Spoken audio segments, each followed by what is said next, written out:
Assalamualaikum, salam Malaysia Madani bersama saya Muhammad Dihya Sahlan dalam Berita Pagi Sabah edisi Khamis 23 Mac 2023. Umat Islam di negeri ini diseru menjadikan bulan Ramadan ini lebih baik daripada tahun-tahun sebelumnya. Ia termasuk memanfaatkan bulan mulia ini dengan melipat gandakan amal soleh.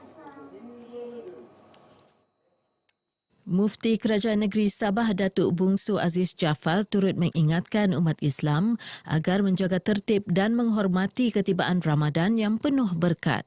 Ramadan ini adalah bulan mulia. Bulan yang kita dituntut mengerjakan puasa dan beramal sebanyak mungkin untuk meraih begitu banyak fadilat yang Allah SWT sediakan di bulan ini. Beliau ditemui RTM ketika pelancaran Majlis Ruqyah Hilal Rasmi Ramadan, Syawal dan Zulhijjah dan Majlis Ruqyah Hilal Ramadan tahun 1444 Hijrah di Balai Cerap Al-Biruni, Tanjung Dumpil Putatan. Cerapan anak bulan Ramadan dilaksana bermula 6 hingga 6.50 petang, dijayakan bersama Pejabat Mufti Negeri, Jabatan Ukur dan Pemetaan, Jabatan Tanah dan Ukur serta Persatuan Pencerap Bintang Sabah. Turut hadir Menteri Pembangunan Masyarakat dan Kesejahteraan Rakyat, Datuk Insinyur Syahelmi Yahya, Pembantu Menteri kepada Ketua Menteri Datuk Ruslan Muharram, Timbalan yang di-Pertua Majlis Ugama Islam Sabah, Ustaz Malai Ali Malai Ahmad dan Pengarah Jahins Datuk Saiful Zaman Sangol. Ya, sementara itu, Pejabat Parlimen Putatan tampil memberi sumbangan kepada masjid dan surau di kawasan berkenaan sebagai menyambut ketibaan Ramadan. Sumbangan berbentuk wang tunai berjumlah RM43,000 dan 215 kilogram kurma. Timbalan Ketua Menteri 3 yang juga Ahli Parlimen Putatan Datuk Insinyur Syahelmi Yahya berkata setiap masjid dan surau berkenaan menerima wang tunai RM1,000 dan 5 kilogram kurma. Sebanyak 43 masjid dan surau di seluruh Parlimen Putatan menerima bantuan yang kita berikan. Jadi saya berharap bahawa dengan adanya sedikit sumbangan tersebut, masjid-masjid dan surau-surau yang ada dalam Parlimen Putatan akan dapat mengimarahkan masjid pada malam-malam bulan Ramadan kali ini. Beliau berkata demikian kepada RTM selepas majlis penyerahan sumbangan Ramadan Pejabat Parlimen Putatan di Masjid Daerah Putatan. Turut tampil mengimarahkan bulan Ramadan, Yayasan Dakwah Islamia Malaysia Yadim Sabah menyantuni masyarakat melalui program Rahmah Ramadan.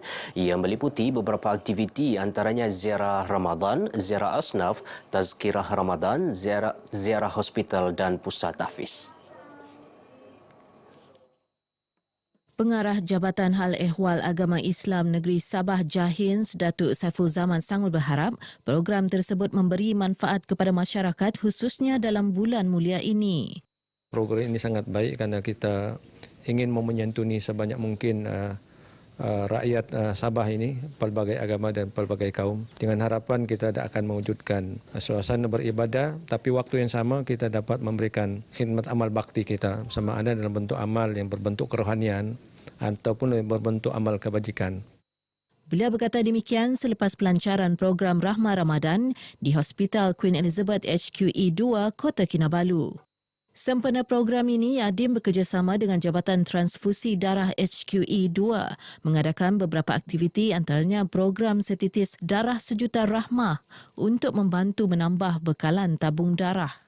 Untuk kerjasama dengan Queen Elizabeth II ini tertumpu kepada kempen derma darah. Mudah-mudahan kerjasama yang sudah sedia terjalin ini akan dapat diteruskan khususnya dengan Jabatan Ahli Ehwal Agama Islam Negeri Sabah sendiri dan agensi lain. Ramai lagi rakan-rakan kita yang akan kita bawa bersama dalam aktiviti khususnya Yadim di Negeri Sabah.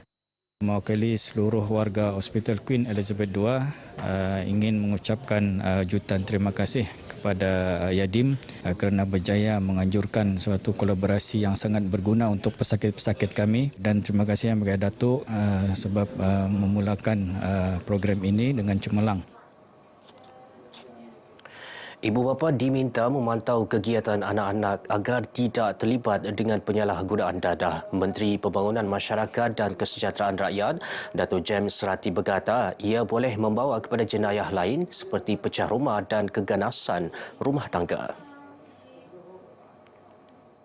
Berdasarkan statistik pada tahun 2019, 83% atau 309 kes keganasan rumah tangga berpunca daripada penagihan dada dalam kalangan keluarga.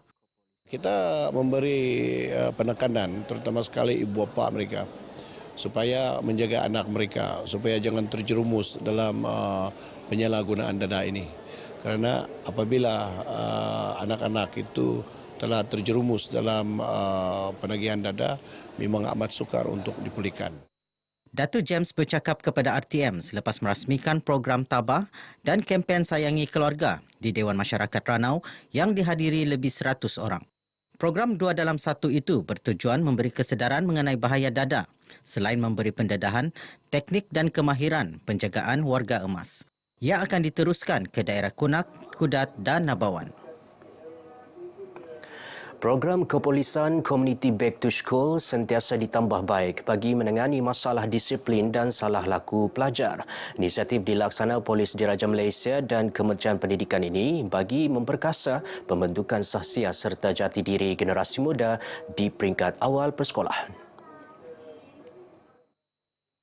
Timbalan Pesuruhjaya Polis Sabah, Datuk Jaute Dikun berkata, masalah sosial dan salah laku dalam kalangan generasi muda, khususnya pelajar, amat membimbangkan.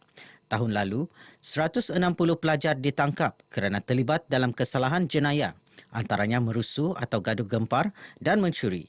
Datuk Jaute berucap sempena program Back to School di Sekolah Menengah Kebangsaan Mat Saleh Ranau.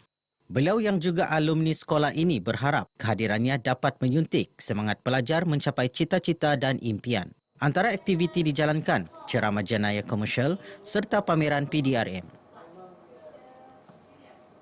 Seramai 1,000 murid sekolah rendah menerima bantuan beg sekolah daripada Pejabat Dewan Undangan Negeri Dun Kukusan di Tawau. Antaranya murid sekolah kebangsaan SK Bandar 1 dan 2, SK Muhibah Raya, SK Kukusan dan SK Bahagia. Bantuan disampaikan Setiausaha Politik Menteri Kewangan Sabah yang juga Adun Kukusan, Rina Jainal di SK Muhibah Raya Tawau. Turut disampaikan bantuan cermin mata kepada murid memerlukan bagi menyuntik semangat mereka untuk terus menimba ilmu dan mencipta kejayaan. Sebenarnya kami sudah mulakan pembahagian beg sekolah ini kepada beberapa sekolah, semua sekolah rendah di kawasan Mukim Kukusan, dan yang sudah terlibat dalam pengagihan adalah semalam SK Bandar 1 dan SK Bandar 2 yang juga melibatkan lebih kurang hampir 200 orang pelajar untuk menerima. Rina turut berkesempatan meninjau kerja penyelenggaraan Dewan dan kawasan parkir sekolah berkenaan. Sementara itu, di Papar, lebih 30 murid lelaki SK Kaiduan diberikan gunting rambut percuma. Program Back to School anjuran pejabat KDM Limbahau ini diadakan secara berperingkat di beberapa sekolah rendah terpencil dalam kawasan Dun Limbahau.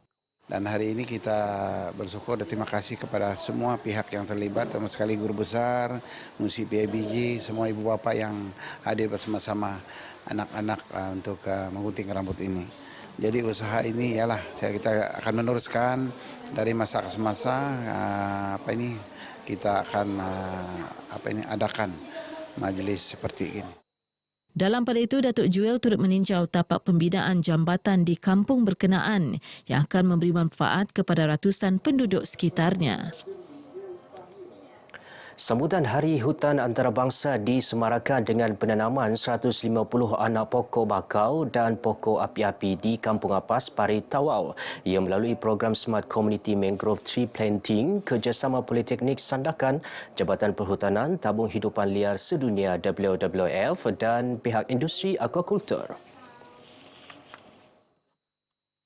Pembantu Menteri kepada Ketua Menteri Datuk Nizam Abu Bakar Titingan berkata, program ini memupuk kesedaran awam terhadap kepentingan memelihara hutan dan kesan terhadap perubahan iklim serta pemanasan global. Ia juga dapat mencapai matlamat penghijauan Malaysia di bawah kempen penanaman 100 juta pokok 2021 hingga 2025.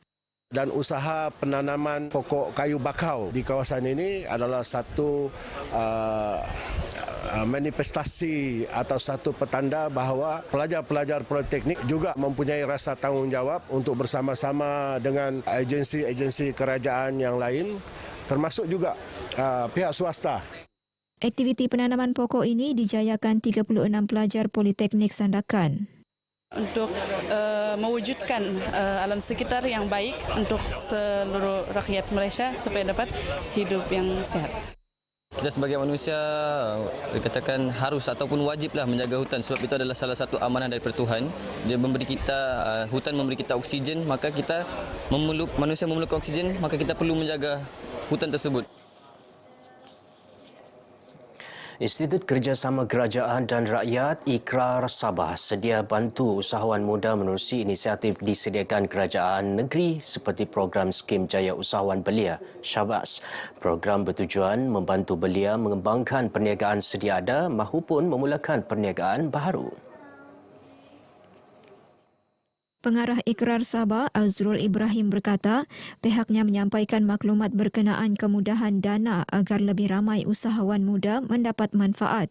Melalui program ini kita dapat memastikan golongan peniaga muda kecil-kecilan ini dapat disantuni dan juga dapat merasai nikmat sumbangan dan juga bantuan yang telah disediakan oleh Kerajaan Negeri Sabah. Hasil inisiatif daripada Yang Amat Ketua Menteri.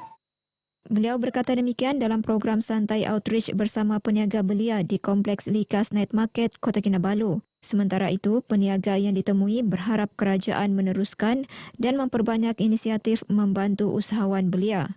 Saya berharap sangat-sangat bantulah usahawan-usahawan atau peniaga-peniaga yang ada di sini, khususnya golongan-golongan belia B40 agar mereka maju ke hadapan. Harapan kami untuk supaya kerajaan lebih prihatin kepada belia-belia yang berniaga di sini serta menyalurkan dana-dana yang perlu kami sewajarnya kami dapatlah. Dan paling penting adalah tempat ini kami dibenarkan untuk berniaga di sinilah. Belia macam kami, semoga lebih banyak dana disalurkan dan semoga lebih orang bilang lebih dapat perhatian di sinilah ke depan. Sebanyak 40 gerai beroperasi di Kompleks Likas Night Market ini bermula 5 petang hingga 12.30 malam setiap hari. Baik, sekian dahulu berita pagi Sabah untuk kali ini. Bagi umat Islam, kami ucapkan selamat berpuasa. Saudara yang sahih di RTM, dengan itu saya Muhammad Dihya Sahlan. Assalamualaikum, salam Malaysia Madani.